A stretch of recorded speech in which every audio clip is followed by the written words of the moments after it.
دوستو السلام علیکم ورحمۃ اللہ۔ آج کی رات معراج النبی صلی اللہ علیہ وآلہ وسلم کی رات ہے،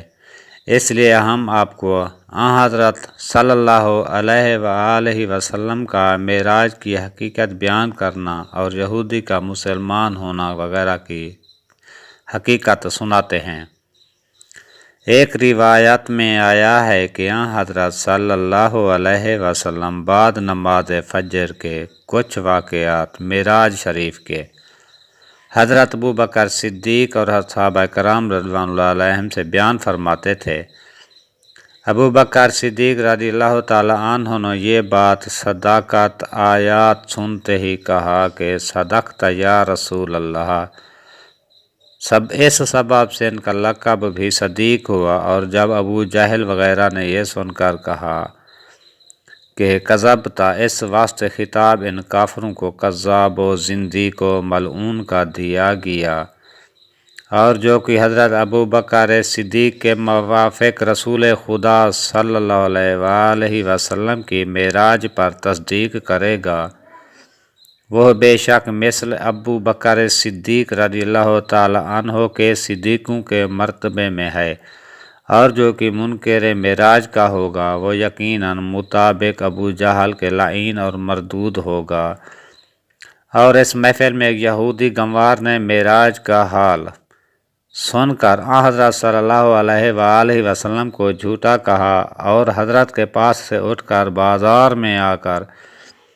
ایک بڑی مچھلی مول لے کر اپنی بیوی کو دی، اور اس سے کہا کہ جلدی اس مچھلی کے کباب بنا، میں بھوک سے بے تاب ہوں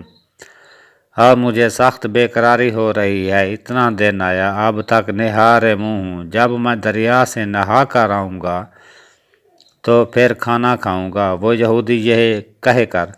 لب دریا چلا گیا اور اپنے کپڑے کنارے پر رکھ کر پانی میں غسل کرنے کو اترا، اور پھر اس نے غوطہ لگایا۔ جب اس نے اپنا سر اٹھایا، اپنے تئیں ایک عورت جوان صورت پایا، اور جو کپڑے کنارے پر رکھے تھے وہ بھی اس کو نہ ملے۔ یہ ماجرا عجیب و غریب دیکھ کر بہت گھبرایا، اور پھر اس نے اسی گرداب تحیر میں غوطہ کھایا، کنارے کے پاس آ کر آنکھوں سے اپنے ابرو پر رو رو کر آنسو بہایا، بار بار ہاتھ پر ہاتھ مارتا اور اپنے منہ سے ہیہات ہیہات پکارتا۔ اپنا ننگا بدن دیکھ کر اس کو شرم آئی، اس نے درختوں کے پتوں سے اپنی شرم گاہ چھپائی، اور اتنے میں ایک گنوار جو گھوڑے پر سوار تھا اس طرف سے گزرا کہ ایک عورت حسین خوبصورت ننگی بیٹھی ہے۔ اس نے نہایت خوش اور شیدا ہو کر اس کا ہاتھ پکڑا اور اپنے گھوڑے پر بٹھا کر اپنے گھر لے آیا، اور پھر اس کو اپنے گھر میں لایا۔ غرض 7 برس اس کو اس جوان کی خانہ داری میں گزرے، اور 3 فرزند بھی اس سے تولد ہوئے۔ ایک دن وہ عورت اپنے ہمسایہ کی عورتوں کے ساتھ دریا میں نہانے کو گئی، اور جس جگہ پر اس نے اپنے پہلے کپڑے رکھے تھے اسی جگہ پر اب کی بار بھی اتار کر کپڑے رکھے، اور اپنے خیال سے وہ واردات بھول کر نہانے میں مشغول ہوئی۔ جب اس نے غوطہ مار کر اپنا سر اٹھایا تو آپ نے تئیں صورت اصلی پر دیکھا، اور کنارے پر جو مرد نے کپڑے پہلے رکھے تھے وہاں پر وہی پائے، اور جب وہ اپنے کپڑے پہن کر اپنے گھر آیا تو دیکھا کہ وہ مچھلی جو بازار سے لا کر اپنی بیوی کو دی تھی وہ اب تک زندہ تڑپ رہی ہے، اور اس کی عورت کے ہاتھ میں جو کام تھا وہی کر رہی تھی۔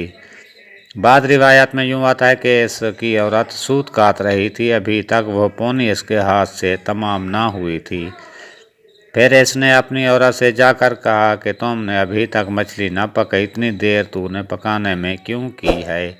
اس کی عورت بولی، کیا خیر تو ہے، کچھ پی کر آئے ہو،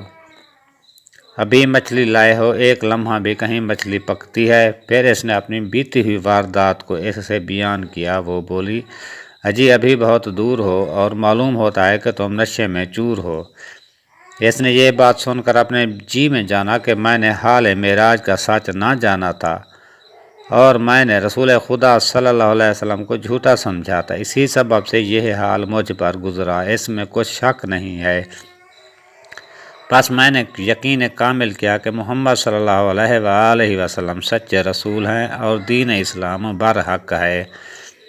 الغرض حاصل کلام یہ ہے کہ اس یہودی کو دین اسلام کی خواہش ہوئی، چنانچہ وہ اسی وقت رسول خدا صلی اللہ علیہ وآلہ وسلم کی طرف آیا کہ معراج شریف کا حال بیان فرماتے ہیں۔ اس نے آ کر عرض کی کہ یا رسول اللہ صلی اللہ علیہ وسلم، آپ کو جھوٹا جانتا تھا، میں نے اس کی تعذیر پائی۔ اس کے کہنے پر صحابہ کرام نے اس سے پوچھا کیا تو نے کوئی تعذیر پائی؟ تب اس یہود نے سب حقیقت، مچھلی اور غسل اور صورت بدلنے اور نکاح اور اولاد اور پھر 7 برس گزرنے اور پھر اصلی صورت پر آنے کی کیفیت بیان کی۔